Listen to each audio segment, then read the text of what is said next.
오늘 우리에게 주시는 하나님의 말씀은 신약성서 마태복음 5장 1절로 7절과 9장 13절의 말씀입니다. 이제 말씀을 봉독합니다. 말씀을 봉독할 때 하나님의 음성을 친히 듣는 시간이 되시길 바랍니다. 예수께서 무리를 보시고 산에 올라가 앉으시니 제자들이 나아온지라. 입을 열어 가르쳐 이르시되 심령이 가난한 자는 복이 있나니 천국이 그들의 것이미요, 애통하는 자는 복이 있나니 그들이 위로를 받을 것이미요, 온유한 자는 복이 있나니 그들이 땅을 기업으로 받을 것이미요, 의에 줄이고 목마른 자는 복이 있나니 그들이 배부를 것이미요, 긍휼히 여기는 자는 복이 있나니 그들이 긍휼히 여김을 받을 것이미요.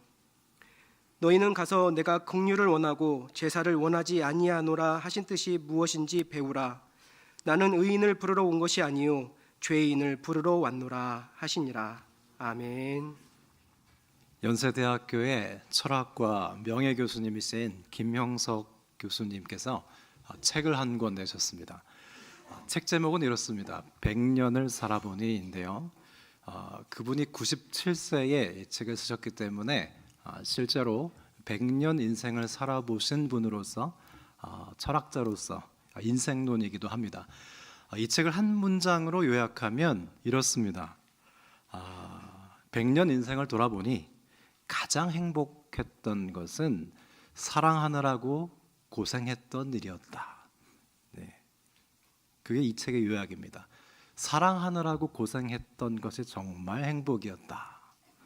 사랑하는 여러분, 지금껏 살아오시면서 가장 행복했던 기억이 어떤 것이었습니까? 사람에게는요, 사람이 가장 큽니다. 그래서 사람에게는 사람으로 인한 기쁨이 가장 크고요, 또 사람으로 인한 불행이 가장 크기 마련입니다. 여러분, 한번 자녀를 얻으셨을 때 생각해 보시겠습니까? 그 생명을 얻었을 때의 기쁨은 아마 다른 어떤 것에도 비유할 수 없을 것입니다. 사람은요, 관계를 얻고 또 생명을 얻었을 때 그것보다 더 큰 기쁨은 없습니다. 반면 부모님이 돌아가셨을 때 떠올려 보시겠습니까? 아마 하늘이 무너지시는 것 같았을 겁니다. 사람은 사람을 잃어버릴 때 가장 크게 고통하게 됩니다. 특별히 노년이 어렵다고 합니다. 왜냐하면 사랑하는 사람들이 다 세상을 떠나고 더 이상 보이지 않는다는 거죠. 그래서 노년은 더 어렵다고 하는데요. 사람에게는 역시 사람이 가장 커서 사람으로 인한 기쁨이 또한 크고요, 사람으로 인한 슬픔이 가장 큽니다. 그래서 하나님께서 우리에게 주시는 말씀의 비중도요, 어떤 소유보다는 존재와 관계에 대한 말씀이 가장 많습니다. 사랑하느라고 고생한 것이 가장 큰 행복이었다. 여러분, 이것은 비단 한 철학자의 통찰만은 아닙니다. 하나님께서요, 우리를 그렇게 지으셨습니다. 하나님은 사람이 사랑할 때 가장 자유롭고 가장 행복하도록 지으셨습니다. 그래서 성경을 요약하면 하나님 사랑과 이웃 사랑입니다. 하나님 사랑과 이웃 사랑이 잘 담겨 있는 말씀이 바로 십계명이고요, 신약 성경에 와서 예수님께서 십계명을 재해석한 것이 바로 산상수훈입니다. 지금 우리가 산상수훈의 첫 서두인 팔복의 말씀을 듣고 있는데요, 역시 관계와 존재에 대한 말씀입니다. 첫째는 우리가 하나님과의 관계 속에서의 복을 말씀하고 있습니다. 그리고 두 번째 덩어리는 이웃과의 관계성 속에서 누리는 복을 말씀하고 있고요, 마지막 세 번째, 세상과의 관계성에 대한 복을 말씀하고 있습니다. 그러나 여러분, 우리가 살아가고 있는 이 자본주의 시대는요, 전혀 다른 행복론을 얘기하고 있죠. 즉, 우리는 좋은 것을 남보다 더 많이 소유할 때 행복하다, 그런 사고를 하고 살아갑니다. 소유가 곧 행복이라는 이 사고방식이요, 사람을 더 행복하게 하는 것 같습니까? 꼭 많이 가져야 되고 좋은 걸 가져야 더 행복하다, 이것은 역설적으로 사람들을 더 불행하게 만들고 있습니다. 우리가 자본주의 사회를 살면서 소유가 곧 행복이라고 하며 살 때 기본적으로요 이기주의자가 된다고 합니다. 왜냐하면 남보다 많이 가져야 되잖아요. 그리고 소유가 곧 행복이기 때문에 남이 갖는 것을 사심없이 기뻐해 주지 못합니다. 그냥 축하해 주지 못하고요. 다른 사람이 나보다 좋은 것을 갖는 것을 봤을 때는 시기 질투하게 됩니다. 그래서 현대인의 지배적 정서는요 외로움입니다. 끊임없이 경쟁하고 비교하게 되기 때문에 내가 더 갖지 않으면 안 되고 남이 가졌다고 하면 내가 그걸 못 가져서 슬프고, 그래서 결국엔 현대인들은 참 외롭다는 것이죠. 그냥 웬만한 집에 살고 안전하고 불편함 없는 차를 타고 다니면 되는데 어느 날 친구네 집에 갔더니요 집이 너무 좋은 겁니다. 그러면 집으로 돌아서 어떤 생각을 하게 되죠? 우리 집은 왜 이렇게 별론가? 더 좋은 집으로 이사를 가야겠다. 그런 생각이 들기 마련이고요. 어느 날 나와 경쟁하던 분이 나타났는데 원래 같은 차종을 타고 있었거든요. 근데 신형차를 타고 나타났단 말입니다. 문득 내 차의 구형 모델을 보는 순간 더 이상 이 차를 타서는 안 되겠다. 그런 생각이 들기도 합니다. 우리는 더 행복하기 위해서 더 좋은 것, 더 새로운 것을 많이 가져야 한다고 생각하기 때문에 일종의 충동에 가깝죠. 여러분, 부자면 더 많이 베풀 것 같습니까? 네, 그런 훌륭한 부자도 있습니다. 그러나 그렇지 않은 경우가 많아요. 왜냐하면 내가 부자잖아요. 앞으로도 더 부자가 되잖아요. 부자를 유지해야 되잖아요. 더 가져야 되고 더 모아야 되거든요. 그래서 부자가 더 주지 못합니다. 긍휼이 자리 잡기가 더 어렵다고 합니다. 이처럼 물질이나 소유로 인한 행복은요 끝도 없이 단발적이에요. 그리고 우리를 더욱 탐욕스럽게 만들고 맙니다. 예수님의 첫 번째 설교 말씀인 팔복은요 그때나 지금이나 행복에 대한 왜곡된 인간의 시각을 교정해 주시고 있습니다. 얘들아, 너희가 로마 통치하에 살던 21세기 자본주의 시대를 살던 너희가 진정 행복한 삶을 살기 위해서는 말이다, 하나님 나라 백성으로 살아야 한다. 하나님 나라 백성의 정체성을 가지고 이 땅을 살 때 하나님 나라로 살아라. 그래서 팔복의 말씀은 뭐냐면 하나님 나라 시민으로서의 정체성을 바꿔주는 말씀을 하고 있습니다. 첫 번째, 하나님을 배고파하고 목말라 할 때 행복하다. 그래야 하나님의 통치를 받을 수 있기 때문이다 그랬습니다. 여러분, 사람은요 영적인 존재라서요 자신이 섬기는 대상만 해줍니다. 우리가 하나님을 섬기잖아요. 그러면 하나님의 그 풍성한 자원을 물려받는 인간이 돼요. 근데 물질을 섬기잖아요. 물질만한 존재가 됩니다. 그래서 사람을 볼 때 그냥 존중할 대상으로 바라보지 않고요, 물질을 얻을 수 있는 수단으로 사람을 바라보게 돼요. 또 누군가 사심없이 나한테 다가온다고 해도 내 돈을 빼앗아 가려고 나를 접근하나 보다, 이렇게 되거든요. 사람은 자신이 섬기는 우상만 해줍니다. 오직 하나님을 섬길 때 가장 인간다워지고요, 그 누구도 인격적인 대우를 할 수 있습니다.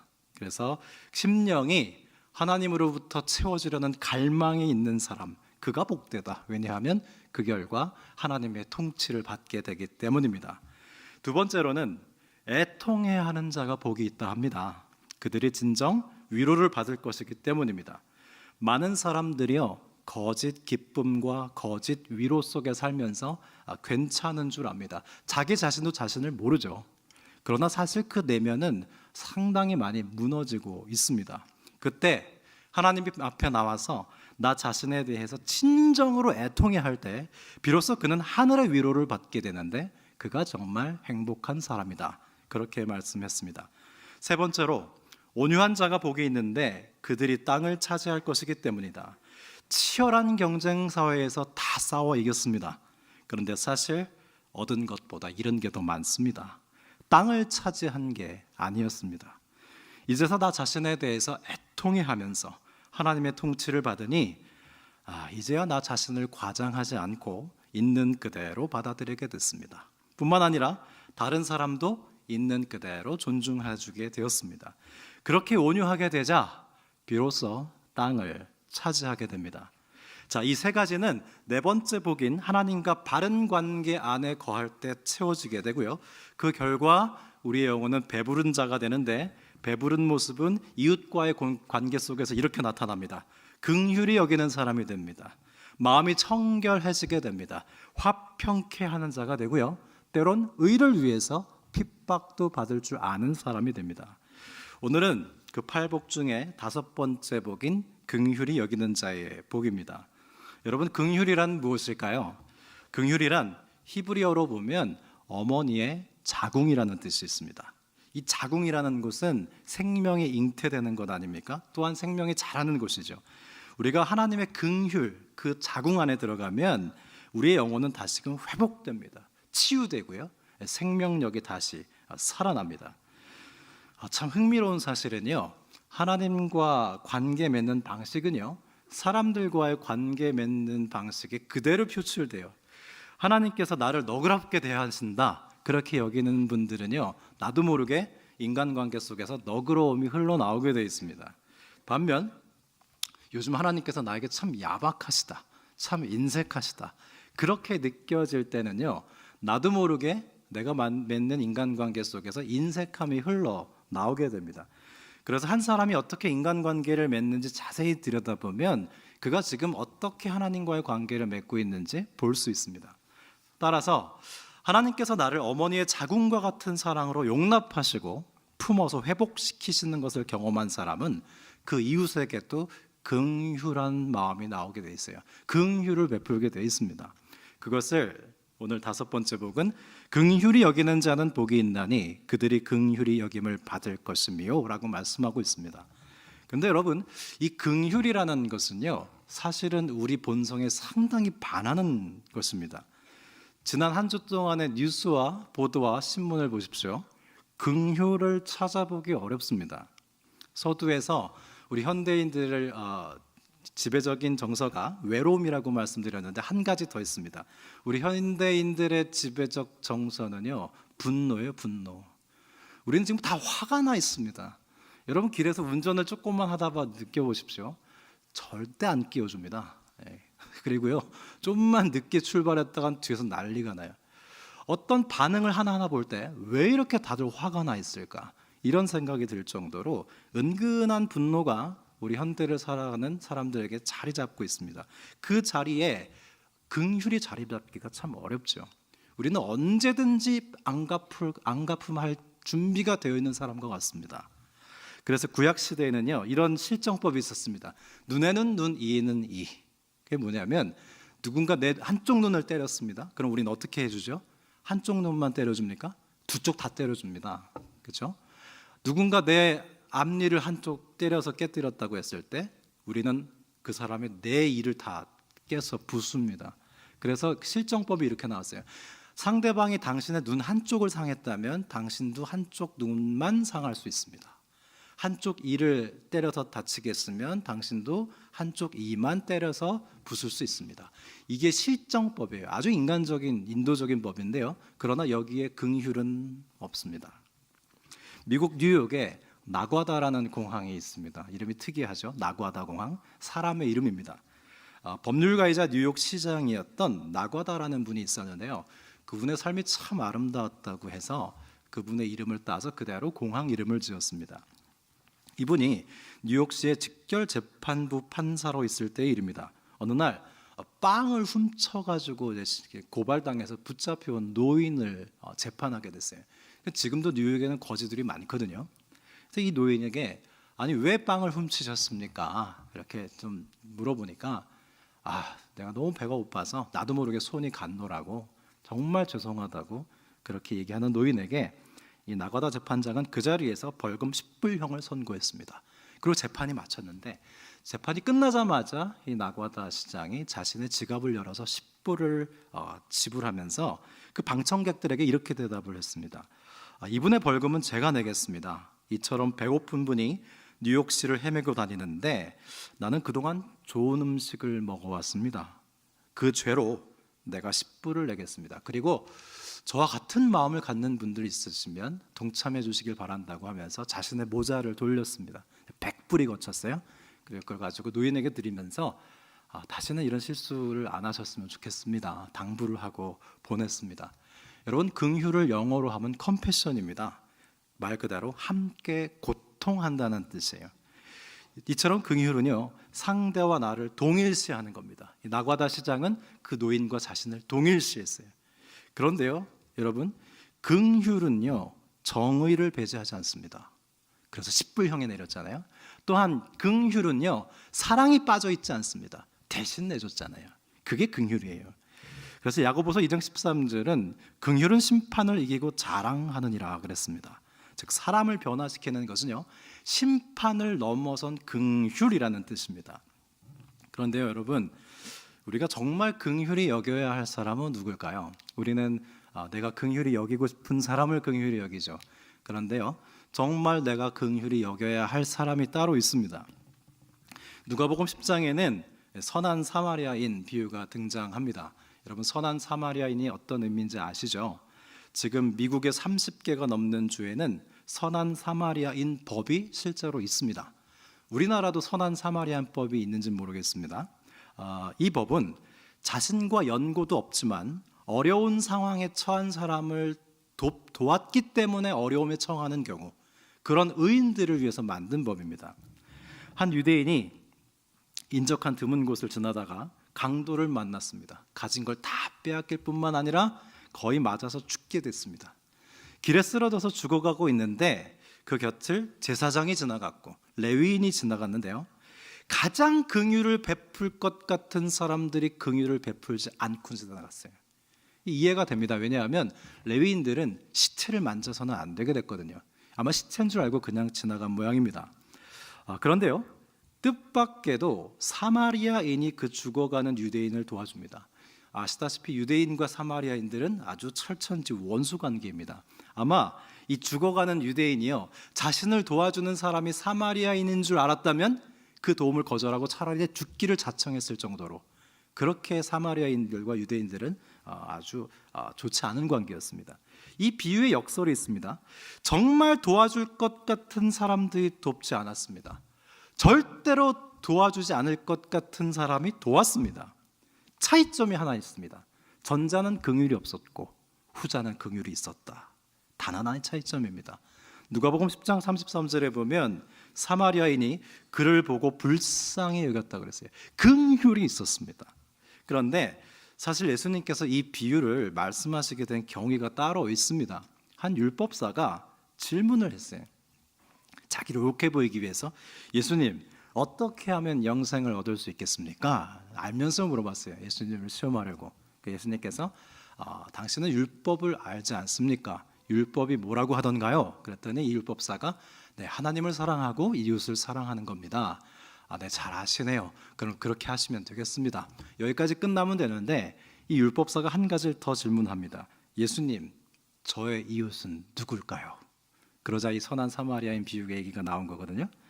예수님의 답변은요, 당신이 긍휼히 여기고 싶지 않은 그 사람이 당신이 긍휼을 베풀어야 할 이웃입니다. 그 대답이에요. 그러니까 이 비유는 단순히 착한 일 하면 복 받는다는 뜻이 아닙니다. 여러분, 우리는 길 가는 사람에게 큰 상처를 받지는 않습니다. 가장 사랑하는 사람에게 큰 상처를 받습니다.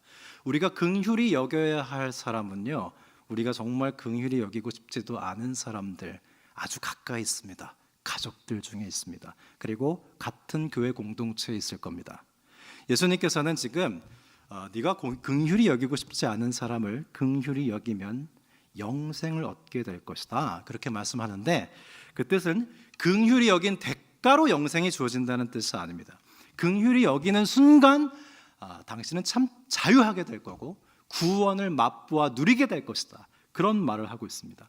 여러분, 우리는 지금 예수님을 믿고 구원을 받았죠. 그런데 정말 그 구원을 누리는 것 같습니까? 구원에는 두 가지 설명이 있습니다. 칭의와 성화가 있어요. 우리는 예수님을 믿고 십자가 사랑으로 인해서 구원을 받았습니다. 하나님의 자녀가 됐어요. 신분은 이미 결정이 났습니다. 문제는 하나님의 자녀로서의 그 신분에 합당한 삶을 살고 있는가, 이 부분은 좀 오래 걸리거든요. 신분은 하나님의 자녀가 됐어요. 그 구원은 받았습니다. 그런데 그 신분에 합당한 성화, 이게 안 됐다고 한다면 다시금 나의 안에 긍휼이 있는지 살펴봐야 돼요. 다시금 내가 정말 칭의를 제대로 받았는지 확인해 봐야 됩니다. 성화가 안 따라오니까요. 그러면 어떻게 하면 우리는 긍휼히 여기기 힘든 사람을 긍휼히 여길 수 있을까요? 첫 번째는 하나님께서 긍휼의 마음을 주실 때 그걸 거절하지 않는 겁니다.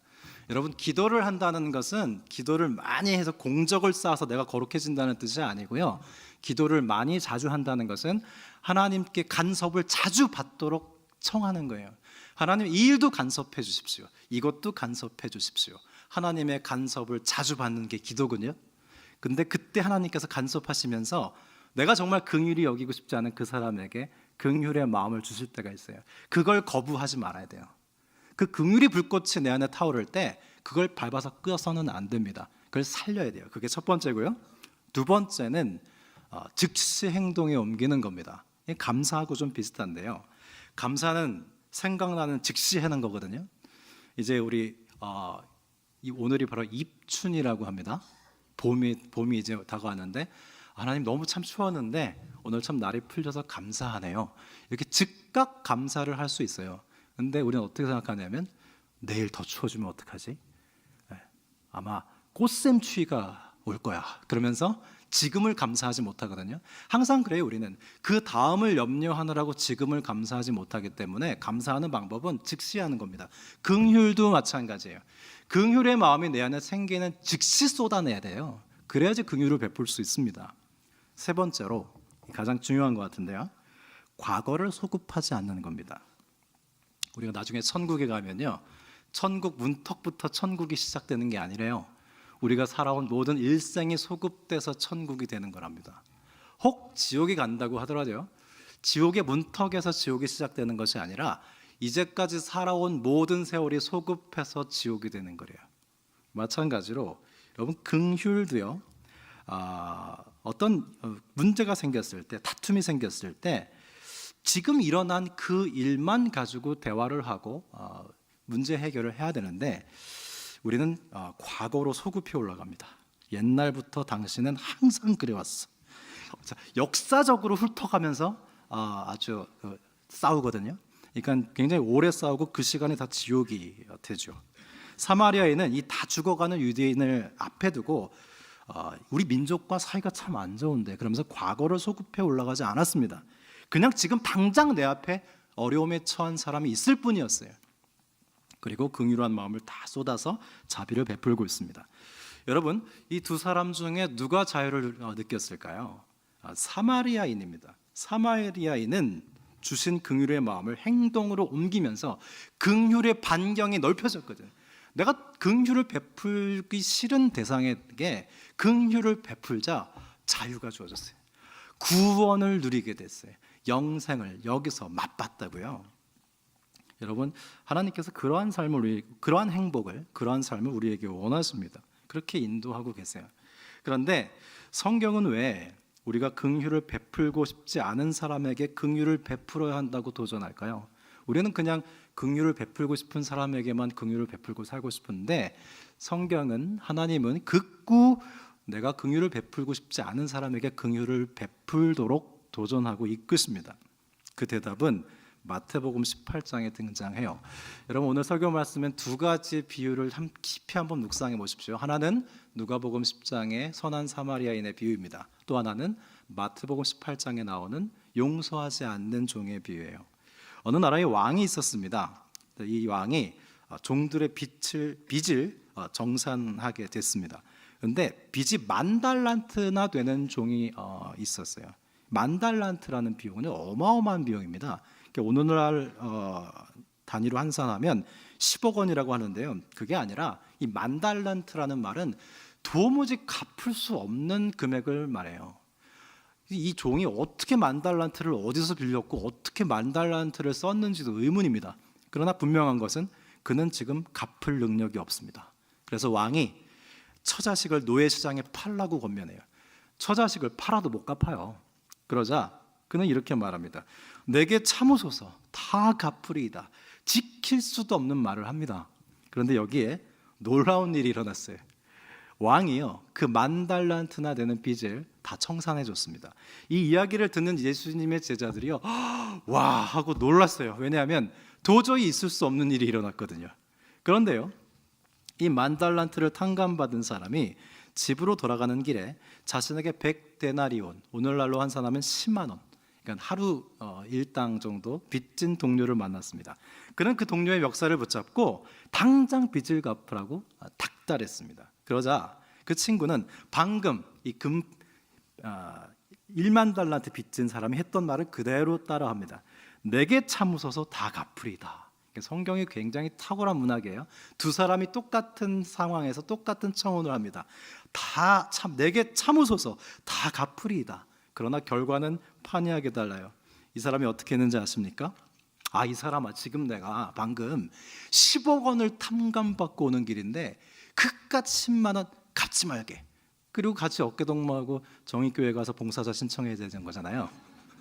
그런데 그만 이 10억 원 빚을 면제받은 사람이 10만 원 빚진 사람을 고발하고 감옥에 가둬버렸어요. 이 이야기를 듣던 제자들이 또 한 번 와 하고 놀랍니다. 왜냐하면 더더욱 있을 수 없는 일이 일어났기 때문에 두 번 놀랐죠. 이 모든 일을 들은 왕과 그 신하들이 마음이 너무나 어려웠습니다.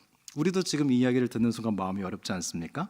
그래서 왕이 10,000달란트 빚진 자를 다시 불렀어요. 이 악한 종아, 내가 긍휼을 구하기에 긍휼을 베풀었는데 그렇다면 너 또한 긍휼을 베푸는 게 마땅치 아니하냐. 이 본문의 핵심이에요. 마땅하지 아니하냐. 마땅하지 않은 게 우리 삶이거든요. 여러분, 여기서 10,000달란트 빚진 자는 누굴까요? 바로 우리입니다. 그리고 왕은 하나님이에요. 우리는 하나님께 어마어마한 빚을 탕감받았어요. 그런데 오늘날 우리는 우리에게 조금 잘못한 사람을 절대로 용서하지 않고 살아갑니다. 그런 모습을 하나님께서 너무 민망해 하신다는 거예요. 그러니까 이 마태복음 18장을 읽을 때 어떻게 읽어야 되냐면, 저는 용서받고 오늘도 하나님께 용서를 구하며 살아가지만 나한테 용서를 구하는 사람을 절대로 용서하지 않는 그 내 모습을 하나님께서 아이고 민망해라 하시는 그 하나님의 민망함이 막 몰려드는 그걸 느끼면서 잘근잘근 씹어서 그 장면 앞에 머물러 있고 그 하나님의 민망히 여기심 앞에 나를 부끄러워하는, 그게 마태복음 18장의 독법입니다. 여러분, 우리는 누가복음 10장의 선한 사마리아인의 삶을 살고 있습니까? 아니면 마태복음 18장의 용서할 줄 모르는 종의 삶을 살고 있습니까? 누가복음 10장의 사마리아인의 삶을 산다면요, 용서하고 용서를 구하며 살겠죠. 또 긍휼을 베풀고 또 긍휼을 받으며 살겠죠. 그 인생은 살면 살수록 주변에 친구들이 늘어납니다. 그리고 칭의에 합당한 성화가 따라주기 때문에 이게 자아가 통합이 돼요. 행복하다고요. 내 말과 행동의 일치가 되니까. 그러나 마태복음 18장에 용서할 줄 모르는 종의 비유, 긍휼을 받지만 긍휼을 베푸지 않고 용서를 받았지만 용서하지 않는 이 사람의 인생은 살아갈수록 적들에게 둘러싸이고요, 칭의에 합당한 그 신분에 합당치 않은, 조화되지 않는 성화의 삶을 살기 때문에 불행합니다. 이 자아가 통합이 안 되니까요. 내가 말하고 생각한 대로 삶은 달라요. 불행하단 말이죠. 우리는 어떤 삶으로 부르심을 받았을까요? 긍휼을 다른 말로 하면요, 용서입니다. 따라서 긍휼히 여기는 자는 복이 있나니 그들이 긍휼히 여김을 받을 것이미요는 여러분 어떤 생각이 나셨습니까? 주기도문의 5번째 청원입니다. 우리가 우리에게 잘못한 사람을 용서하시는 것 같이 우리 죄를 용서하여 주시고와 통해요. 여러분, 여기서 우리가 대단히 찜찜하지 않습니까? 긍휼히 여기는 자는 복이 있대요. 왜냐하면 그가 긍휼히 여김을 받을 거래요. 우리는 긍휼히 여기지 않았는데 어떡하죠? 또 주기도문에서 우리가 우리에게 잘못한 사람을 용서하여 준 것 같이 우리를 용서해 달래요. 근데 어떡합니까? 우리는 우리에게 잘못한 사람 용서 못하는데. 여기서 우리가 당혹스러워지죠. 그 의미는 이렇습니다. 우리가 정말 하나님께로부터 죄 용서를 받은 사람들이잖아요. 그러면 그 죄 사함을 받았다는 표지는 어떻게 나타나냐면 누군가를 용서함으로 나타나게 된다는 거예요. 여러분, 우리는 앞으로도 하나님께 끊임없이 죄를 지으며 살아가게 될 겁니다. 또한 누군가에게 잘못하며 살아가게 될 겁니다. 완전하지 않기 때문에. 그리고 누군가도 나에게 잘못을 할 거예요. 그렇다면 우리 그리스도인의 삶의 방식이란 끊임없이 용서하며 살아가야 되고, 끊임없이 용서를 구하며 살아가야 하고, 끊임없이 누군가를 용서하며 살아가야 합니다. 그런데 우리 그렇지 못하잖아요. 하나님께서는 이 부분에 대해서 대단히 엄하시더라고요. 자, 마태복음 6장 그 주기도문이 끝난 다음에 이 말씀이 해석을 합니다. 마태복음 6장 14절에서 15절인데요. 너희가 사람의 잘못을 용서하면 너희 하늘 아버지께서도 너희 잘못을 용서하시려니와 너희가 사람의 잘못을 용서하지 아니하면 너희 아버지께서도 너희 잘못을 용서하지 아니하시리라 그랬어요. 용서하지 못하는 종 비유 끝에는 이렇게 해설이 달립니다. 마태복음 18장 15절입니다. 너희가 각각 중심으로 형제를 용서하지 아니하면 내 천부께서도 너희에게 이와 같이 하시리라. 다른 부가적인 설명이 없습니다. 여기서 굉장히 당혹스럽진 않으셨나요? 저는 이것은 내가 누군가를 용서할지 모른다고 해서, 누군가를 용서하지 않는다고 해서 하나님께서 나를 용서하시는 최종 구원을 철회하는 것으로 해석해서는 안 된다고 생각합니다. 왜냐하면 우리가 나에게 잘못한 사람을 용서해 주어야만 하나님이 나를 용서해 주신다면 그건 은혜가 아니에요. 내 공로지. 그래서 그건 복음이 아니거든요. 따라서 이 말씀은 어떻게 받아들이고 해석해야 되냐면 아까 말씀드린 대로 구원의 두 가지가 있습니다. 하나는 칭의고 하나는 성화인데 칭의적 관점에서 우리는 하나님의 자녀가 됐고 이 부분의 구원은 철회되지 않아요. 성화적 측면에서 말씀하는 거예요. 좀 구원을 너희한테 줬다. 구원해 놨어. 그런데 구원에 합당치 못한 삶을 사는 너희들아, 구원을 못 누리게 될 것이다. 너희는 구원을 누리면서 행복할 수 없다. 죄 용서를 받았으면 죄 용서를 할 때 그 구원을 누리는 성화적 삶을 살 수 있는데 이게 안 따라오니까 칭의도 참 값이 싸진다. 그런 뜻입니다. 여러분, 이걸 팔복으로 한번 풀어볼까요? 우리는 어떻게 해야 되겠습니까? 난 용서를 하고 싶어도 용서를 못 하겠어요. 예? 하나님의 자녀지만 하나님의 자녀답지 않는 삶을 살아요. 우리는 어떻게 해야 돼요? 성령께서 이렇게 역사해요. 그런 자신의 모습이 불편해지기 시작합니다. 난 용서를 하나님께 받았고 오늘도 하나님께 용서를 구하는데 나에게 잘못한 사람을 용서를 못하네. 그게 점점 괜찮지 않게 돼요. 애통하게 돼요. 그래서 위로를 받죠. 그리고 내가 하나님의 통치를 받고 하나님의 사람으로 살아가는 것이 아니라 분노의 통치를 받고 있다는 걸 알죠. 거기서 하나님께 대해 배가 고파지죠. 하나님의 통치를 받고 하늘의 백성으로 살기 원합니다. 용서하지 못하는 나의 모습을 애통해합니다. 거기서 온유해지죠. 땅을 차지하죠. 그리고 하나님과 바른 관계 속에서 다시 한번 심령이 가난해지고 애통해지고 온유한 자가 되면서 긍휼을 베풀 수 있는 사람이 됩니다. 그렇게 성령님께서 우리 안에서 역사하시는 거예요. 그렇게 우리를 지금도 팔복인으로 만들어 가고 계세요. 그래서 우리는 지금 집중해야 될 게 뭐냐면 내가 용서하지 못하는 나의 곤고한 모습에 집중할 것이 아니라 이럴수록 더 복음에 들어가야 돼요. 복음에 집중하고 복음 속으로 들어가야 돼요. 거기서 우리는 따라서 변화가 일어나는 것이거든요. 분명한 것은 하나님께서 나를 용서하셨다는 은혜를 아는 것은 내가 누군가를 용서하는 것과 밀접한 관련이 있습니다. 만일 우리가 누군가를 도저히 긍휼히 여길 수 없고 또 용서가 되지 않는다고 한다면 그것은 내가 얼마나 하나님께 용서받은 죄인인지를 잘 모른다는 반증이에요. 적어도 이 사람을 용서하지 않는 죄만큼은 용서받지 않겠다는 뜻이에요. 여러분, 우리가 그런 곤고한 사람들입니다. 우리는 하나님께 매일 용서를 구하지 않고 살 수 없으면서 나에게 잘못한 사람을 용서하지 않는 분열증을 겪고 있는 사람입니다. 그러나 우리에게 잘못한 사람을 용서해 준 것 같이 우리 죄를 용서해 달라고 기도하는 것은 이 분열증과 싸우게 해달라는 기도예요. 몸부림입니다. 믿음의 몸부림이에요. 하나님께 용서를 받았습니다. 근데 나는 용서를 못합니다. 이게 불편해지기 시작했습니다. 굿 사인입니다. 내 안에서 예수님을 닮기 시작한 성령의 역사가 일어나는 것이기 때문에 여러분, 우리는 우리의 힘으로 누군가를 긍휼히 여길 수 없습니다. 이건 생내적인 성품이 아니에요. 하나님께서 나를 얼마나 긍휼히 여기시는가를 알면 알수록, 깨달으면 깨달을수록 우리는 누군가를 긍휼히 여길 수 있는 사람들로 변화됩니다. 저는 긍휼을 베푼 사람 중 떠오르는 분이 있는데요. 바로 사랑의 원자탄이라고 불리던 손양원 목사님입니다. 1948년 여수 순천 반란 사건 때 목사님의 두 아들인 손동인과 손동신이 좌익 학생들에 의해서 무참하게 총살당한 일이 있었습니다. 첫째 아들은 아주 잘생겼어요. 아주. 그리고 기독 학생 회장을 했고요. 성악을 전공하고 이제 곧 미국으로 유학을 가려던 계획 중에 있었습니다. 공산당에 의해서 의식화된 좌익 학생들에게 처형 대상 1번이 바로 이 손 목사님의 두 아들 손동인, 손동신이었습니다.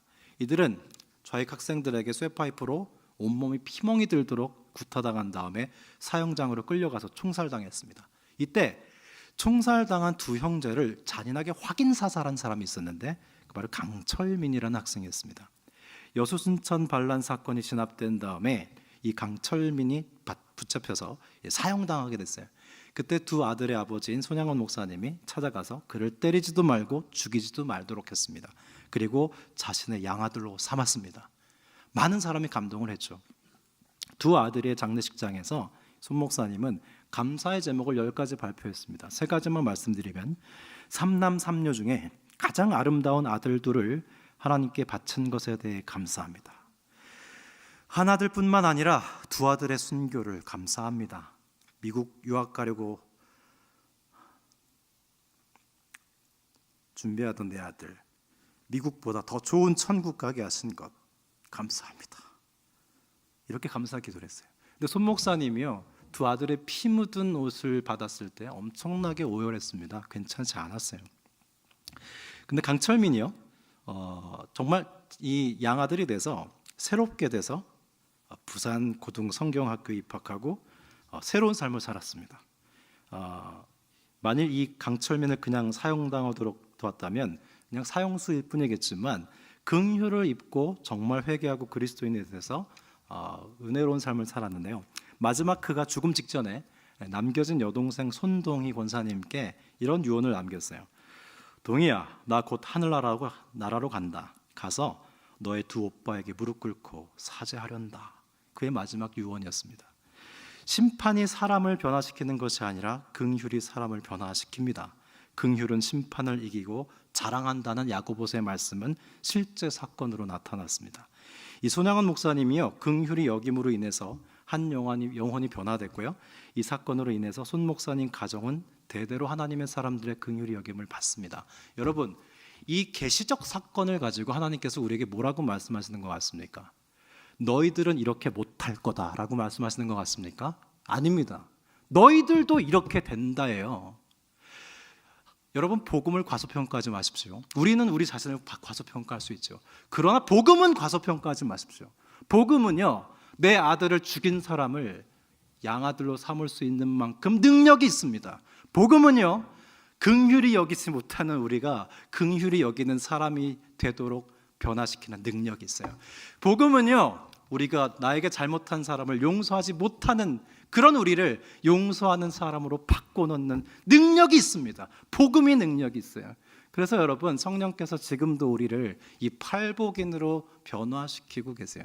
그래서 우리는 때때로 넘어지는 우리의 모습에 좌절해서는 안 됩니다.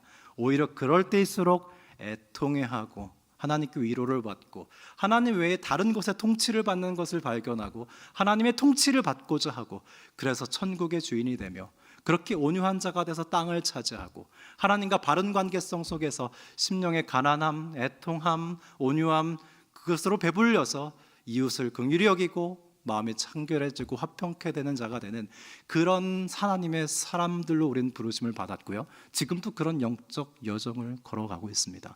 우리를 긍휼인으로 만드는 것은 우리 자신의 노력이 아닙니다. 지금도 우리 안에서 역사하시는 성령님의 능력이고요, 복음의 능력이 우리를 예수 그리스도의 날까지 긍휼히 여기지 못하는 사람에서 긍휼히 여기는 사람으로 만들고 말 것입니다. 그래서 오늘 우리는 하나님께 더욱 기쁘게 찬양할 수 있습니다. 우리는 더욱 하나님께 가까이 나와 예배할 수 있습니다. 우리 자신이 아닌 하나님의 은혜 때문입니다. 함께 기도드리겠습니다. 오 하나님 아버지, 우리를 불쌍히 여겨주십시오. 우리는 누군가에게 잘못하며 살아가고 그 누군가도 우리에게 잘못을 범합니다. 그래서 우리는 용서하며 살아야 하고 용서받으며 살아가야 하는 긍휼이 필요한 존재들입니다. 우리 자신은 하나님께 긍휼히 여김을 받기를 구하면서 우리는 주위 사람들에게 참 야박하고 인색한 영적 분열증을 겪으며 살아갑니다. 주님, 우리를 불쌍히 여겨주소서.